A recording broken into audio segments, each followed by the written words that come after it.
Welcome to the Will Cain Show. If it's an unfamiliar voice, it's simply your humble Washington, D.C. correspondent, Griff Jenkins. You may see me on the channel covering the border, covering the recent anti-Israel protests, filling in for my great friend Will Cain. Honored to be in this studio while Will is out on vacation in Hawaii. I highly suspect he will be doing something that I care most about in life. There is work, family, all the other responsibilities of life, and then there's surfing. And he and I got to be good friends because of surfing. He being an accomplished surfer along with his brother, who I understand is an even better surfer. And of course, me and on Fox and Friends weekend, working with him some. And we talk a lot about surfing. And we're going to get to talk about the Olympics and that amazing photo of three-time world champion Gabriel Medina suspended in the air over Chopes, or Teahapu, as it's known, the Olympic site for surfing this year. But here we are, starting off the Will Cain Show, and I'm happy to be here because, you know, I started, for anyone that doesn't know, and you probably don't because you're not as old as I am, I started in radio. In the 90s, I started Lieutenant Colonel Oliver North's radio show, Common Sense Radio with Ollie. Along the way, the late Roger Ailes asked me to help out with Fox Radio, and so I helped launch Fox Radio and the Tony Snow Show, the great late mentor of mine, former White House press secretary for George W. Bush, former host of Fox News Sunday, Tony Snow, who wanted to do a radio show.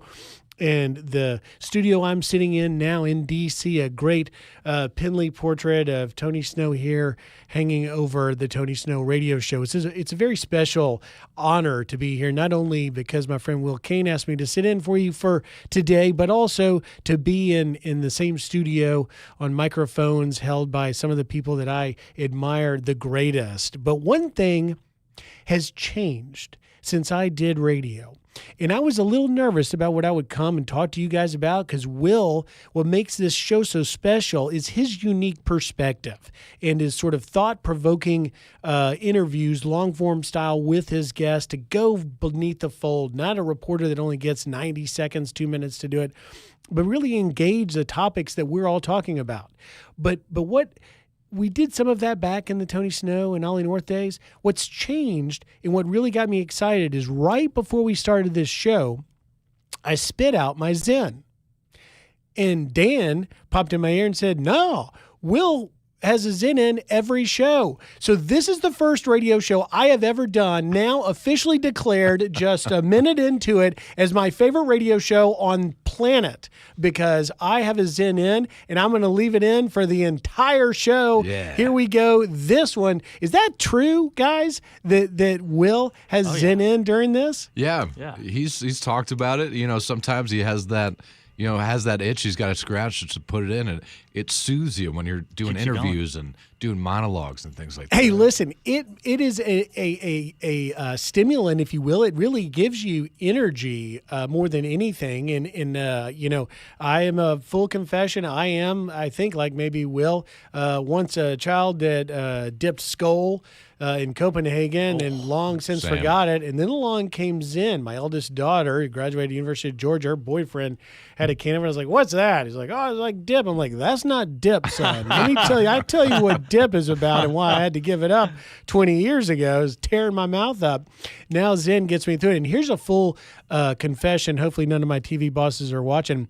But, when I was covering last week the anti-Israel protests that turned violent while Israeli Prime Minister Benjamin Netanyahu was in that joint session of Congress, I was in the middle of getting pepper sprayed and shoved around and cursed at on live television. And, in between the hits, I would occasionally throw in a Zen, kind of keep alert, keep my energy going. And they came to me suddenly because all of a sudden a spasm of violence broke out and we're flagging the control room. And I did like a 3-minute hit getting yelled at, had a Zen in the whole time. Forgot to spit it out. Calm as a cucumber. Broadcasting there we go. Live from Zimbabwe. Who knew that radio would evolve and become even better because of Zen? And I applaud Will for having one in. I hope he never takes it out. I know I'm not gonna. But let me tell you a little bit about what I came to talk about in this first section, and that is the border.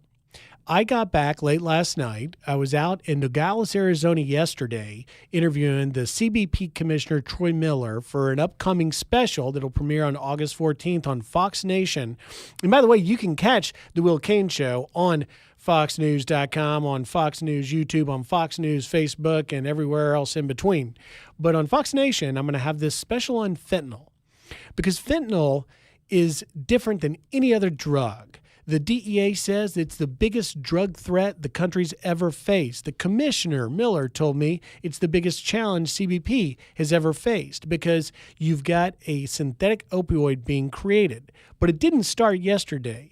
The opioid crisis was 3 decades in the making, and the game changer was when China started sending the precursor materials to Mexican cartels, who turned it into pills and powder form and brought it across. You talk about 2 milligrams. Just 2 milligrams of fentanyl, about the weight of a mosquito, is enough for a fatal dose. Hundreds of thousands of Americans are dying in every city, in every state in this country. And so the border crisis now, when they say the border crisis is in every state, it is when you look at fentanyl.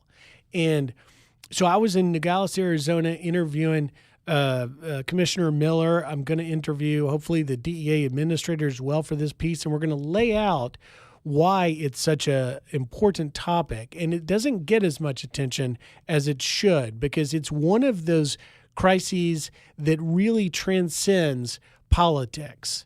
And it's not Democrat or Republican, or, it affects everyone. Fentanyl doesn't discriminate by class or race. It strikes everyone, from the rich and poor to black, white, Asian. It doesn't matter. And until we get a handle on it and the deck is stacked against us, we are in serious peril in this nation. Fentanyl is the number one leading cause of death for Americans between the age of 18 to 45. And if that doesn't sober you up and make you think that it belongs at the top of a newspaper headline every single day, then I don't know what is. And it was fascinating because we've talked so much about security and the assassination attempt on former President Trump. But when Commissioner Miller showed up at the border, there was all kinds of security. It looked even more than what a presidential would have. 15 guys, some of them armed to the tilt, because we were doing an interview right there in Nogales, Arizona at the border, where just on the other side, there's not even a river. You're just right into Mexico. And the security guys told me, they said, you look right there, just on those rooftops, on those hills, along that fence line, there are cartel guys, Sinaloa cartel guys, looking at them. And what they were so concerned about was the recent arrest of El Mayo, one of the co-founders with El Chapo of the Sinaloa cartel. El Mayo's point guy for fentanyl from 4 or 5 years ago, when they first started to really capitalize on the vulnerability of this nation being addicted to opioids and producing in mass that fentanyl and bringing it across.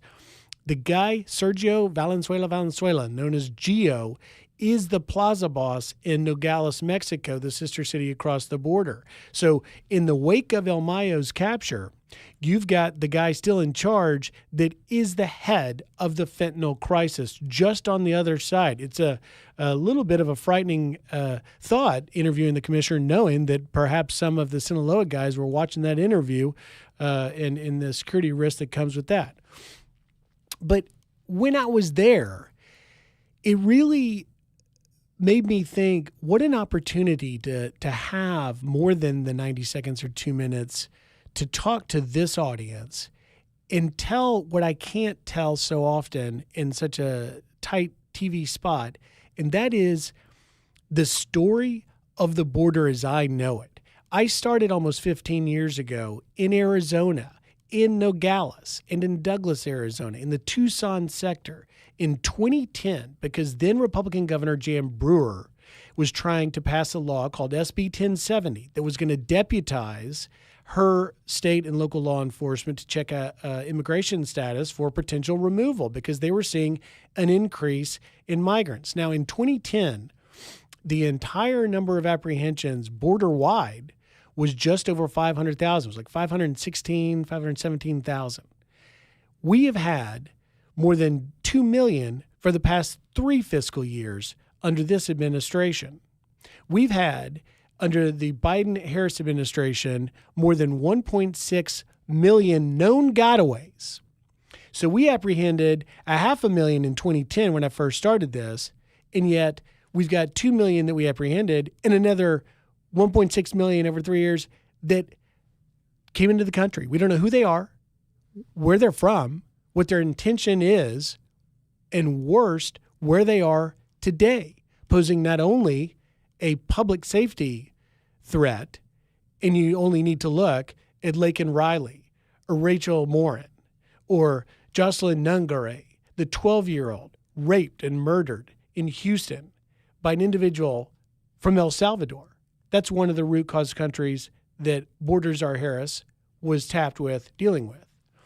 But back in those days, when I was with the Border Patrol, we'd go out and we'd apprehend a group and they would say, guys, we got 18 here, 18 illegal aliens crossing right now.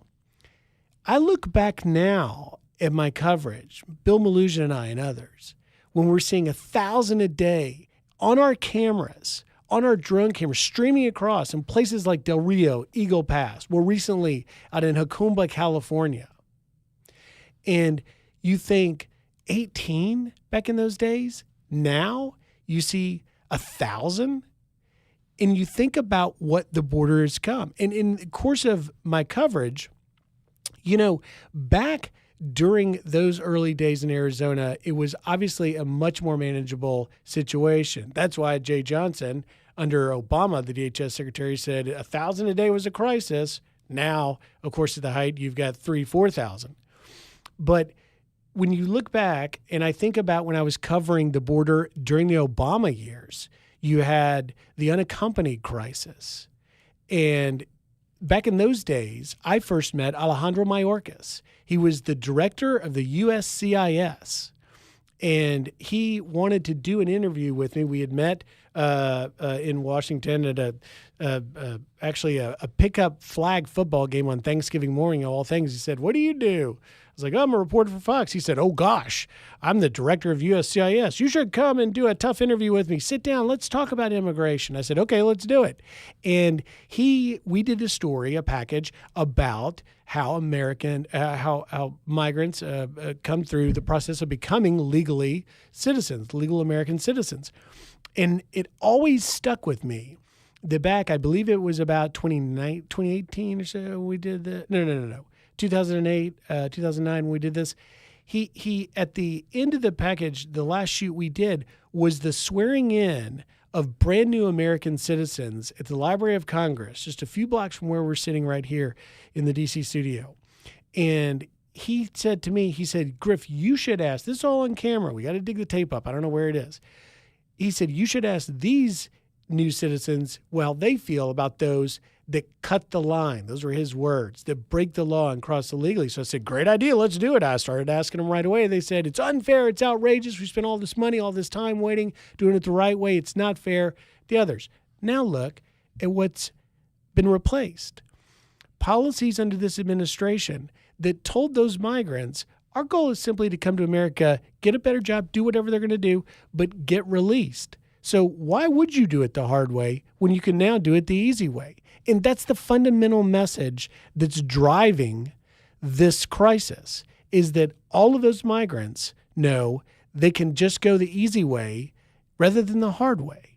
And simply put, aside from the national security, which we're going to get into, and public safety threats, you have to realize if you were in an impoverished country, or you're facing the threat of a gang and your country's falling apart, or you're from China, or you're from the Middle East, why wouldn't you take the free ticket? They can go on social media. There's TikToks everywhere about where to go and cross in Jacumba, California. We saw those holes in the wall that Bill Malugin and I have been showing migrants streaming through. That's on social media. They saw that before. They paid the smuggler $10,000, $20,000, $30,000 to come. In the course of my coverage, I think I've got a perspective unique to others, because not only did I start when it was a drop in the bucket in Arizona back in those early days in 2010, or under the Obama administration when it was really the unaccompanied children that became a crisis, which, by the way, became a crisis because they were releasing the children. The single adult males, they went back. They don't now. Now they all get released and stay. But under the Trump years, we had caravans. And when the caravan, the mother of all caravans, was popping up in Honduras, all the media was saying, and I was sitting in for Fox and Friends weekend, and they said, Fox is blowing this up as, this is fake, this isn't real, there's no caravan crisis. And so I said, let's call their bluff. Let's go. So I got with a producer and a cameraman. We flew to San Pedro Sula, Honduras, waited at 4 a.m, and sure enough, 6,000 showed up, 7,000 miles away through all of Honduras, through Guatemala, across the Suchiate River into the southern part of Mexico in the state of Chiapas, all the way up to the first one went to Tijuana. I did it not once. I did it twice. The second time, we ended up in Piedras Negras, across from Eagle Pass. I rode trains on top of trains with migrants. And then we get to this administration where I have spent countless amount of months, weeks and months, in places like Eagle Pass, Del Rio, in the RGV sector, the Rio Grande sector in McAllen, all the way in Arizona and out to, of course, California and Jacumba, part of that San Diego sector. But I've also spent time in migrant camps in Matamoros, in Juarez, in Tijuana, in Piedras Negras. I've interviewed a Gulf cartel smuggler who told us on camera that they didn't see any threat from the U.S. They were worried about the corruption of Mexican police in immigration on the Mexican side. That was their only concern. And, you get a perspective of that, and you realize how bad it's become. And you wonder why. And I can't answer that question. Why did the officials, why did Mayorkas back in the early days tell me he was against them letting them come illegally? Now, the point man, the face of the crisis. And we've got to get into it because, when you look at the number of the people on the terrorist screening lists that are coming across, 169 in fiscal year 2023 compared to only 26 in the previous 5 years. We have got a crisis right now. And as we look at this election, I hope the border and immigration will remain at the top. But I could go on for a very long time. I promised Dan and Patrick I wouldn't talk for 2 hours, only about 15 minutes. We're on the Will Cain Show. I'm Griff Jenkins filling in. I hope I don't break it, but one thing I won't do is take this in out. We'll be back.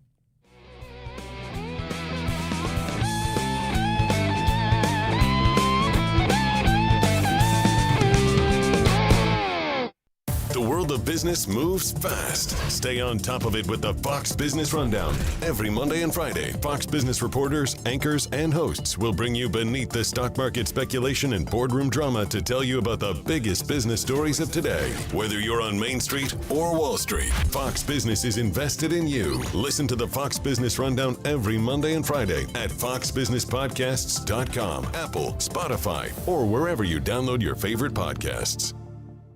Streaming now on Fox Nation, a new season of Duck Family Treasure. It's treasure time. The Robertsons are back. Duck hunt, treasure hunt, finally go. Tell the ducks we coming. For their biggest, You gotta cut a squirrel in half. beeping season ever. Go big or go home. All new episodes. Looking at what we find doesn't tell the story. One unforgettable season. When you see how we find it, it'll ignite the engine. My hand is shaking. A new season of Duck Family Treasure, streaming now on Fox Nation. Sign up at foxnation.com. I'm Dana Perino, co-host of The Five and co-anchor of America's Newsroom. Join me for my brand new podcast, Perino on Politics. Listeners of Everything Will Be Okay will gravitate toward this podcast too. Every Monday, I'm going to talk to people I trust in politics as they tell me what they're seeing and thinking in the 2024 election cycle. As they prep me to cover the upcoming election, they'll prep you, the voters, too. Make sure you subscribe to this series on foxnewspodcast.com or wherever you download podcasts and leave a rating and review.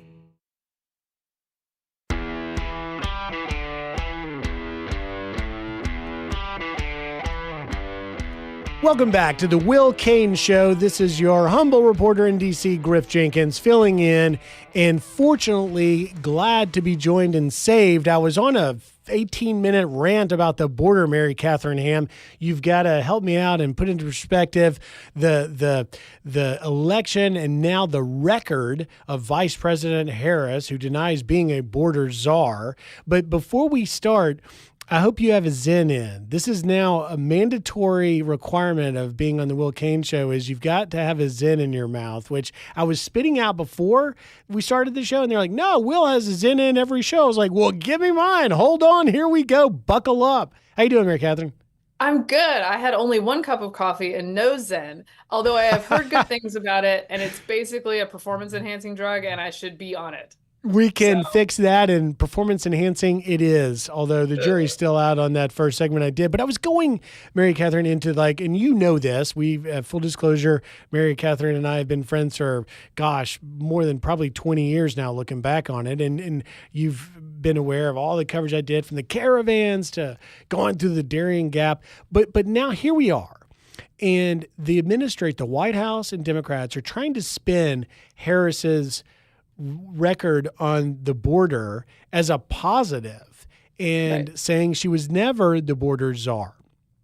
And, I did last week some reporting. We crunched the numbers.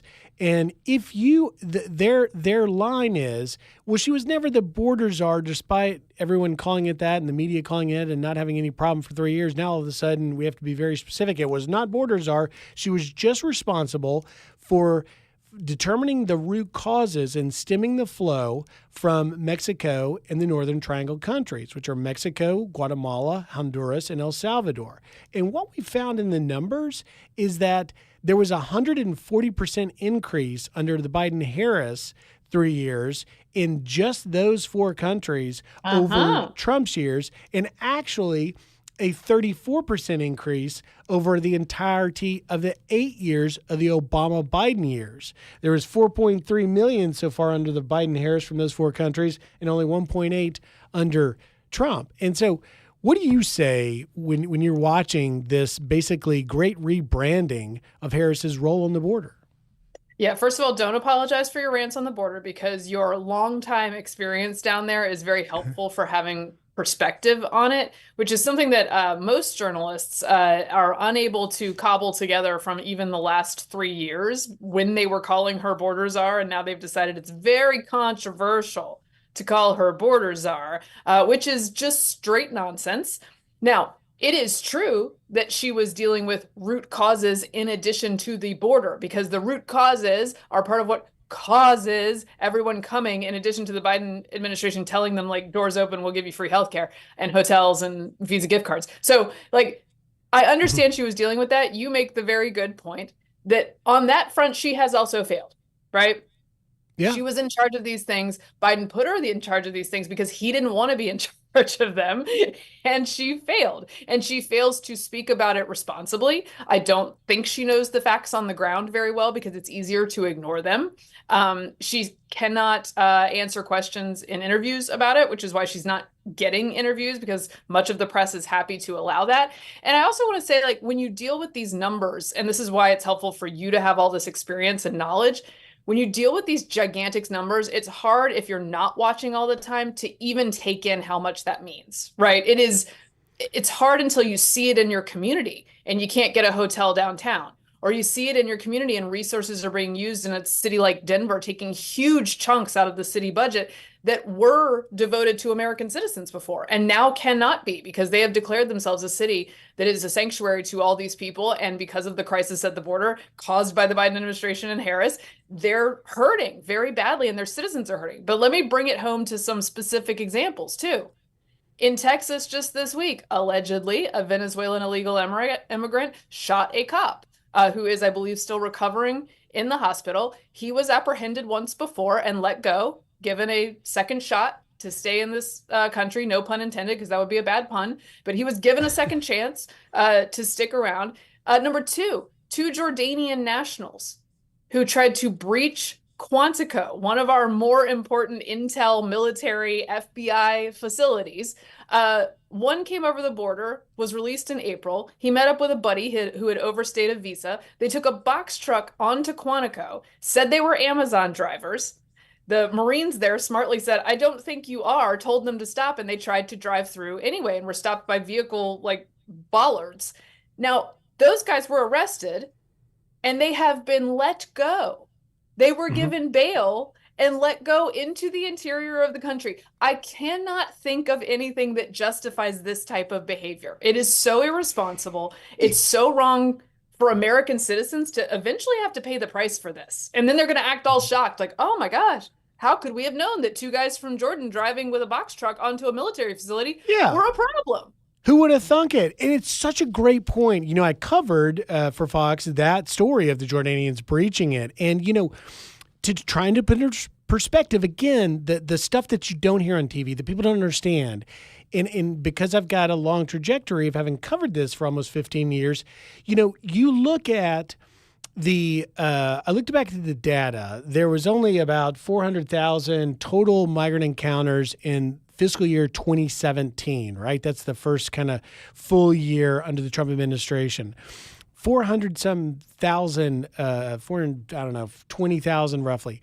But of that, there were only roughly 1,000 from countries that are considered special interest, like Jordan, like Egypt, and like China. So it was 0.3%, right? You look at when I was just recently out in Jacumba, California, where my colleague Bill Malusian has covered as well. This fiscal year alone, there have been more than 33,000 Chinese nationals alone. And in the case of the Jordanians, in the San Diego sector, and that's where one of the individuals crossed, I confirmed that detail myself, they have these special interest aliens. They can only hold them for about 72 hours to come up with what's known as derogatory information for which they would do further detainment. But you cannot, these countries of special interest, whether it's Venezuela to China to Jordan or elsewhere, we don't have data sharing information. We can't determine who they are. So we are releasing people that we simply have no idea who they are or their intentions, and in that case, a worse one. And by the way, just one more point on Harris's lack of leadership, to be polite about it. You know, I talk regularly, weekly, if not sometimes daily, to the 3 Border Patrol chiefs, the current and 2 past. Rodney Scott, who was the chief of the Border Patrol when Harris was tapped as czar, Raul Ortiz, who was in the height of it under Title 42 and all of that, and Jason Owens, who is the current chief. And I asked directly all 3, did you ever get a phone call or a meeting from Harris herself or their staff inquiring about the root causes of those countries or anything else related to the evolution of the border crisis? And they all said no. And that's just stunning to me on a multiple level basis, Mary Catherine, because on the one hand, you would think, my goodness, for just the political optics of making it look like you're doing something leadership, have a photo op with the Border Patrol chief. We're going to tackle these root causes. But also, more importantly, as I laid out in that monologue, the fact that we have gone from having a lot of Mexicans in Northern Triangle countries to having the whole world coming, many of them from countries that are special interest and some that are designated sponsors of terror. And you would have thought somewhere along the way, if you were going to participate in the leadership on the immigration front, you would say, hey, guys, by the way, you put me in charge of the root causes, but it has evolved into a much more threatening problem with greater national security risks. I think we should be tackling this.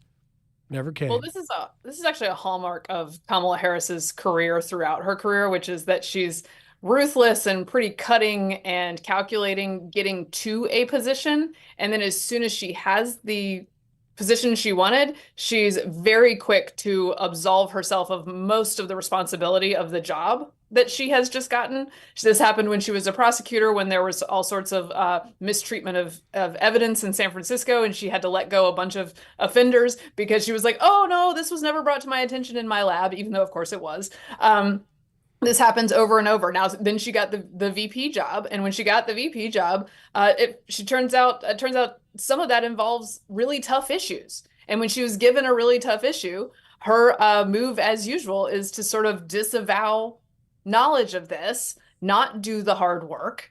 And then when something comes to pass and bad things happen, pretend that it's not on her. But it is on her. It was her literal job.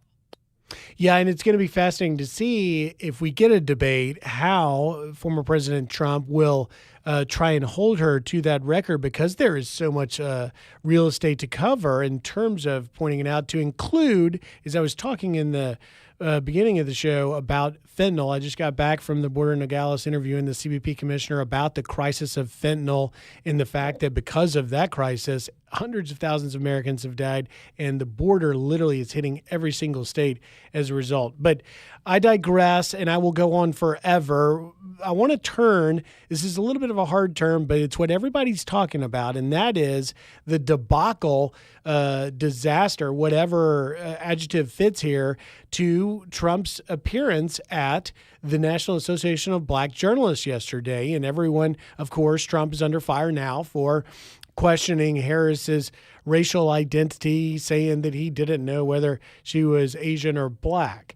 But I think you got to roll the tape back, because he met a buzzsaw of hostility. There was no, hey, thanks for being here. Oh, by the way, glad you're still alive. And good morning. How are you? It was right into it. But even the part that you're not seeing in the media, the part that nobody's playing, that Dan, our producer, did such a great job in finding it. I was tasked with this story this morning, so I rolled back the raw tape because I was on a plane. I didn't see it. I wanted to watch it. I had an hour where I could actually see it for myself before I started to talk about it. Novel idea. Actually know what you're talking about as best you can.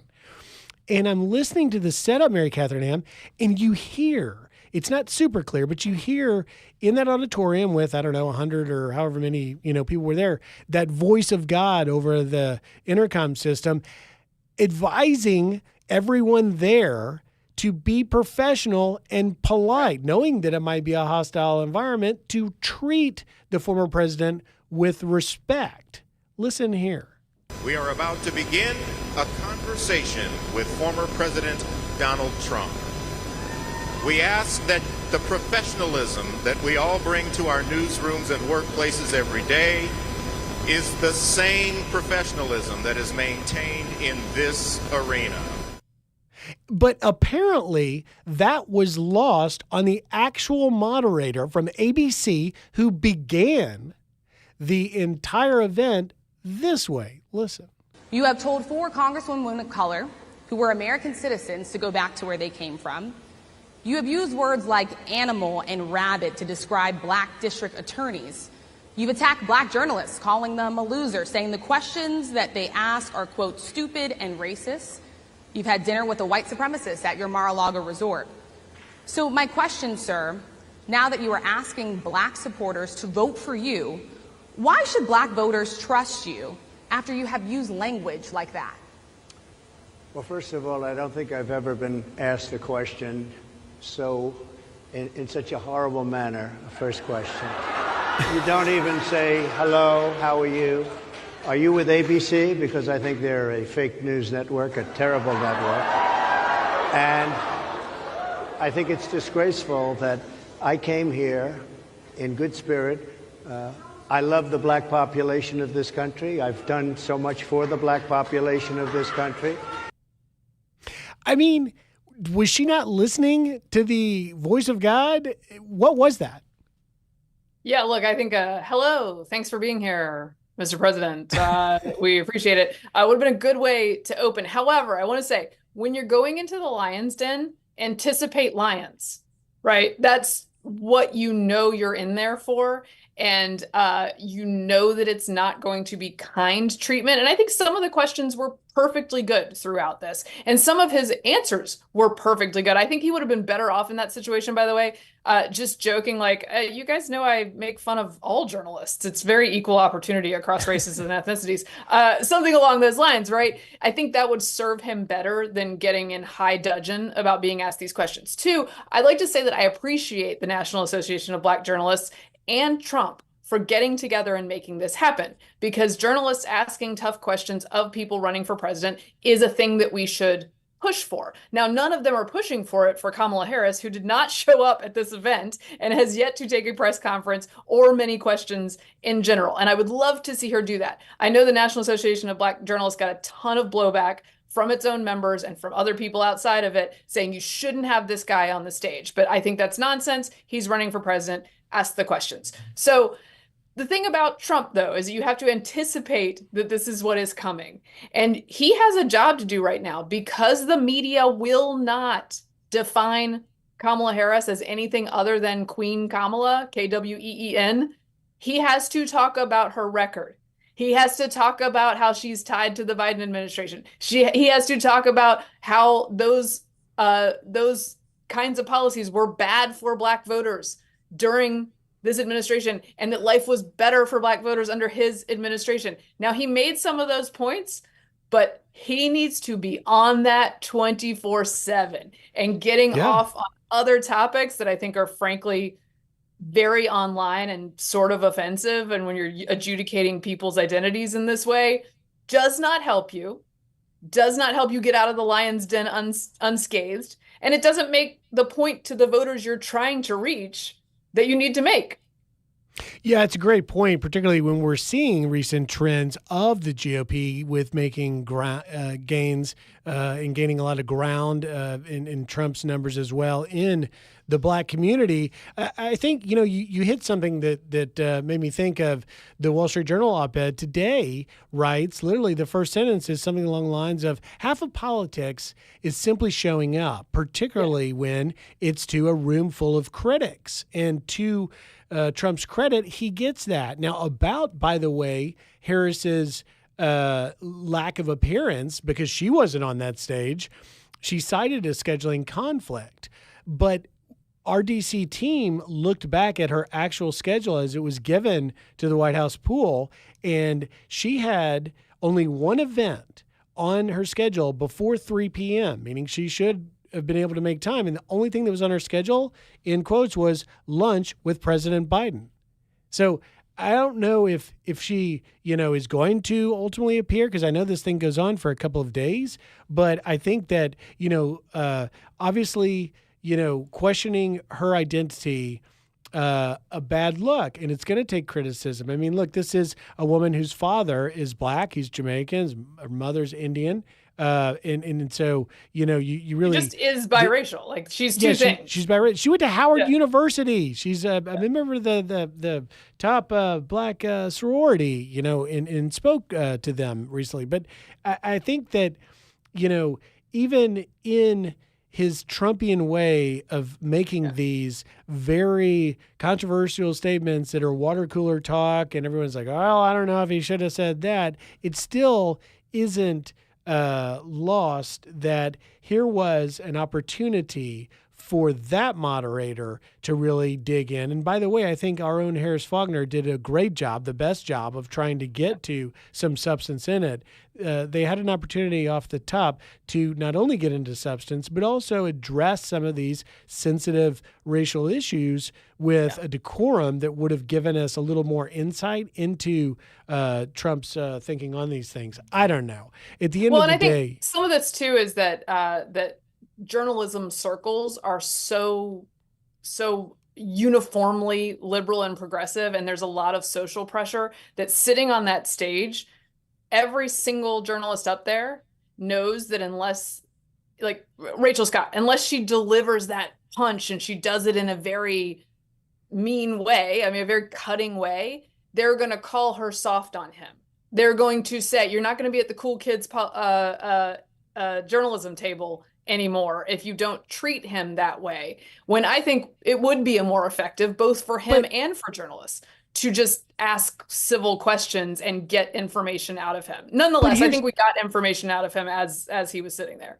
But here's the thing. Do you think, honest truth, do you think Rachel Scott, that ABC moderator, would have with President Biden, and President Biden was scheduled to appear there. That was when it was originally lined up, and he was obviously still the candidate.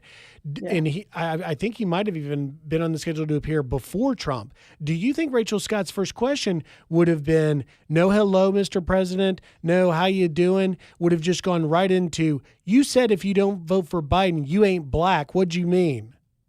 No, I don't think he would have been treated the same. And the argument from journalists, again, who are almost uniformly left of center or very liberal, is that Trump is just different because we don't have to treat him the same because he's worse and Biden's better. And that's just the end of that story. But their lack of curiosity about Biden and their overweening respect for like the liberal line on things and their conformity left them with a situation where we had a president and a candidate who was not capable of doing the job, and they were not addressing that at all. I wonder what kind of questions he would have gotten about his health state had he stayed in the race and ended up at this event, right? They have been very not confrontational about that. And I know I'm like yelling into the wind, asking them to ask Kamala Harris tough questions, but if she's going to try to be the president, we should get some answers from her just as you got them from Trump. I'd also like to point out another double standard, which is that Rachel Scott,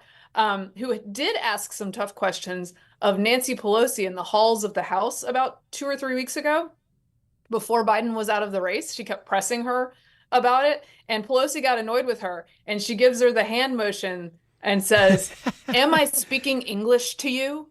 Now, I just want to posit that an 80-something-year-old white Republican, if they made a hand motion rudely to a young black woman reporter and asked, am I speaking English to you? That might be considered a bit of a, not even a microaggression, like a medium aggression at least. But there's no price to be paid for that when it comes to Nancy Pelosi.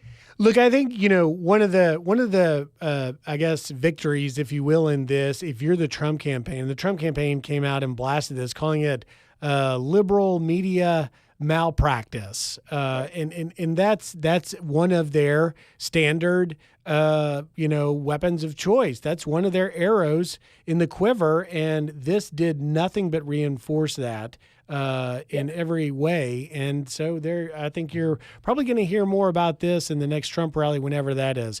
All right, listen, we have got to get to surfing at the Olympics because, of course, myself and Will Cain, who also is a surfer, probably surfing right now as you and I are working and talking in Hawaii. And we've also got to talk about Mrs. Frazzled, because your reaction to Mrs. Frazzled was gold. We're on the Will Cain Show. We'll be right back. Griff Jenkins and Mary Katherine Ham. Stay tuned. Put us in.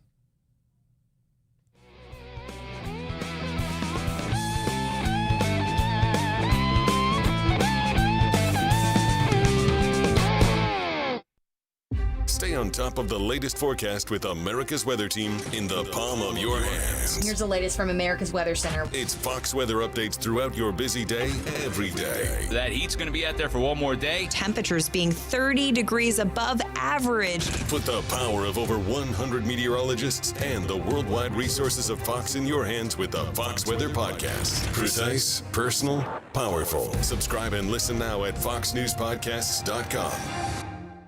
Streaming now on Fox Nation, a new season of Duck Family Treasure. It's treasure time. The Robertsons are back. Duck hunt, treasure hunt, finally go. Tell the ducks we coming. For their biggest, You gotta cut a squirrel in half. beeping season ever. Go big or go home. All new episodes. Looking at what we find doesn't tell the story.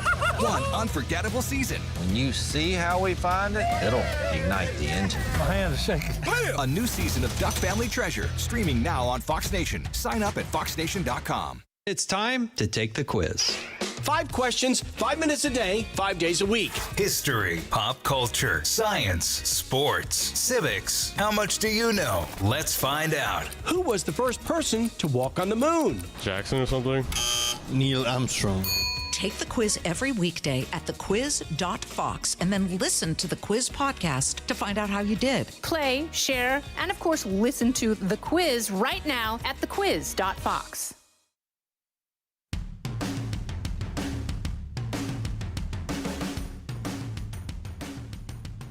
Welcome back to the Will Cain Show. This is your humble D.C. reporter, Griff Jenkins, sitting in for the amazing Will Cain out surfing, hopefully somewhere in Hawaii, joined by Mary Katherine Ham. Mary Katherine Ham, I promised to let you go, but I had to keep you because when Dan and Patrick were showing me everything about, we get about this, talk about that, they're like, did you see that TikToker, the white women for Harris, given the gentle parenting? I was like, oh my gosh, it's unbelievable. It's a video. If you haven't seen it, go and torture yourself on TikTok. She's basically blasting her Uncle Norm about, being upset about transgender and some various other things.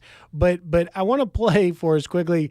You had a response to Mrs. Frazzled. Here it is. Uh-oh, Spaghetti-O. It seems like we've had a little misunderstanding. Sounds like some of you have some silly goose thoughts about race-segregated political meetings. Catch a bubble. We do have special meetings for white women and white men. These people are gathering because they don't want to, does anybody know, because they don't want to be around people of other races? A bubble. No. Oh my gosh, masterclass, Mary Katherine Ham. What prompted you to post that, which is an awesome response, and what is with this? I mean, I'm just so annoyed by the fact that Democrats are like, no, we're definitely just going to have white people meetings, and that is good. It's good. It's racism for the right reasons. And this particular Instagram influencer, Mrs. Frazzled, who I get served on the reg because I am a mom, so my demographic means that I must deal with this insufferable person. She speaks as if she's speaking to children, in such a way as to address conservative concerns or just like normal American concerns about vaccine mandates and all sorts of policies. And she very condescendingly tells you, as if she's your preschool teacher, why all of your thoughts are bad and mean and you shouldn't have any concerns. And this type of figure, I know, comes off sort of like this, the gentle voice and the weird vocal fry. She is a teacher, apparently. Right. She is.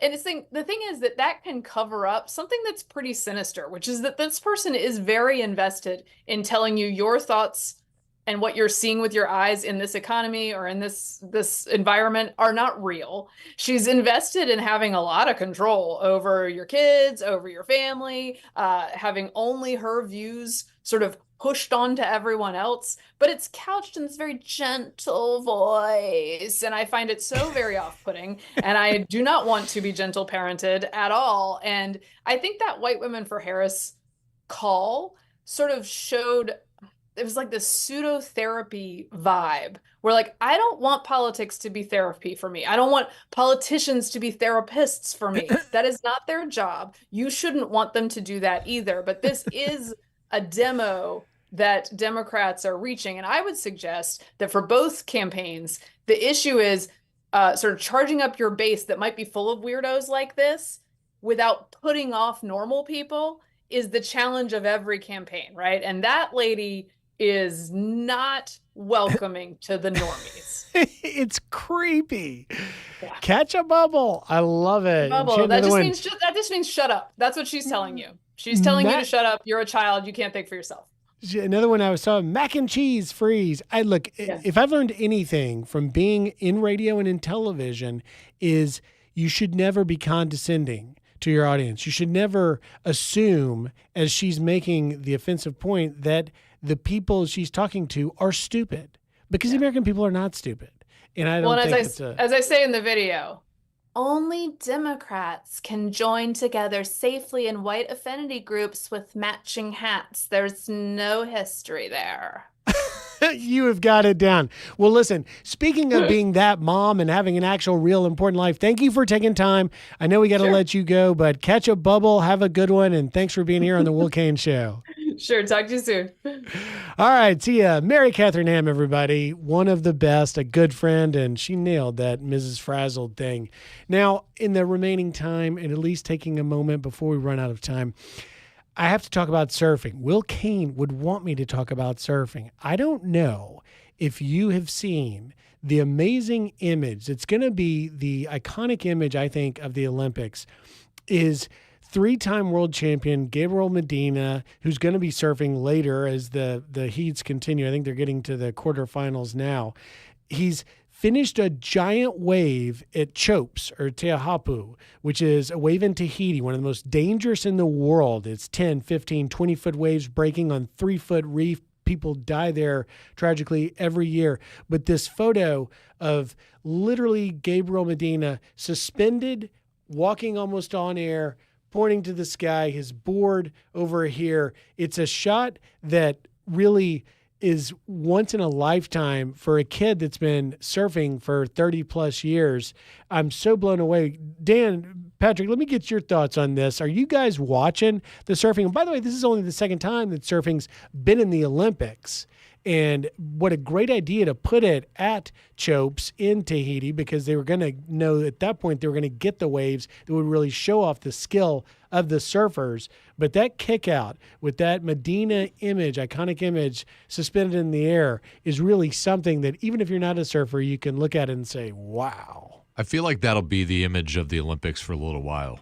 I mean, it's pretty crazy, and people don't understand surfing kind of like I do, just can't understand what's happening in that. And I've been loving it. What is, to you, knowing surfing, what's the difficulty level out there, what it could have been, like in terms of, what the difficulty level should be for the Olympics compared to what's actually happening in terms of the waves?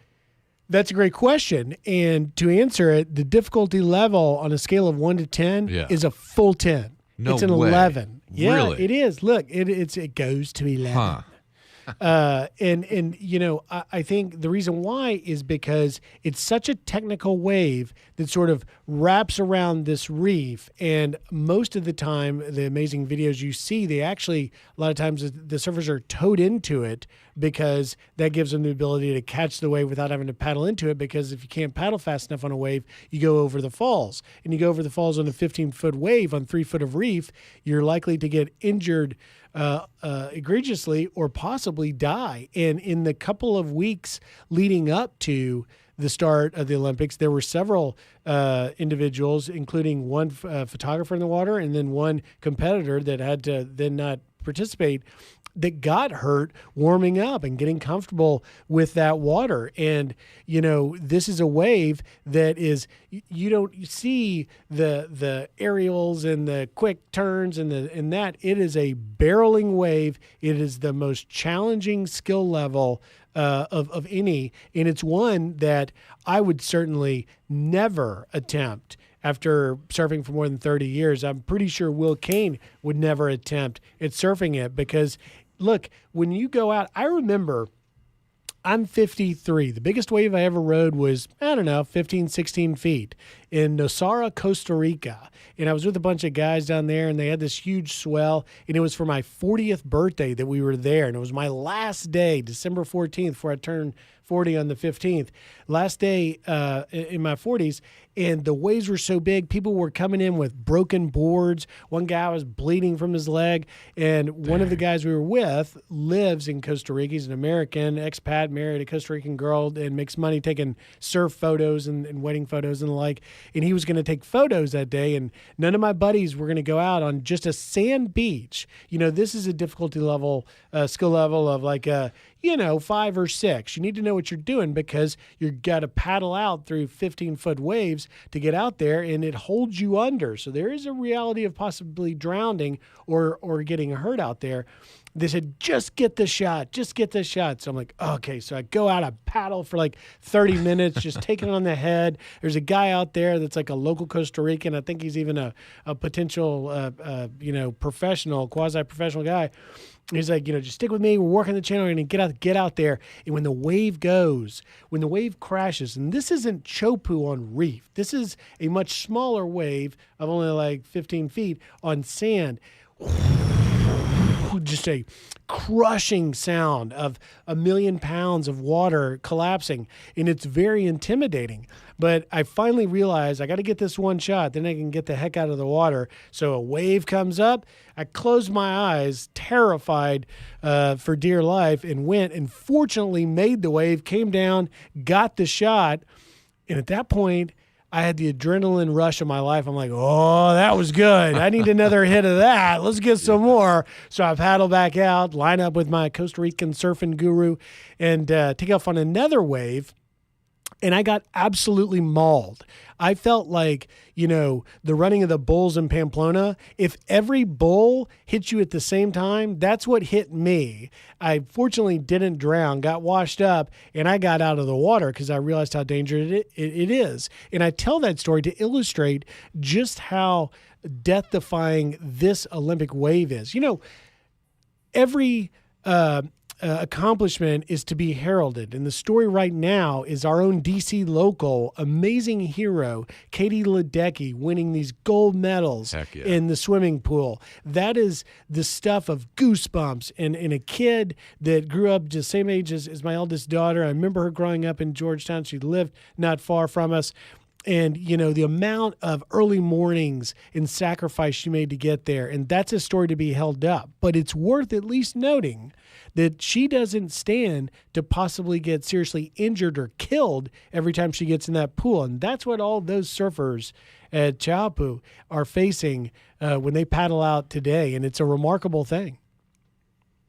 No, it's scary. I've been watching it and been fascinated by it because I've watched a couple of surfing competitions before, but this seemed a little extra crazy. I've always been terrified of the undertow. I tried to go out once and just failed miserably. It's a lot harder than it looks. I'll be honest with you. I think this begs for a episode for Griff Jenkins and Will Cain to go out and surf, not in Chaupu, but somewhere. Do like something in the water. Do something. Maybe we could do the Will Cain Show from sitting in the lineup and catching waves. I think this is possible. I've just suggested a terrible idea. Everybody's like, "Oh my gosh, what's he talking about?" But we can probably get it done. It's a Fox Nation thing we definitely need to do. Yeah. And it's honestly.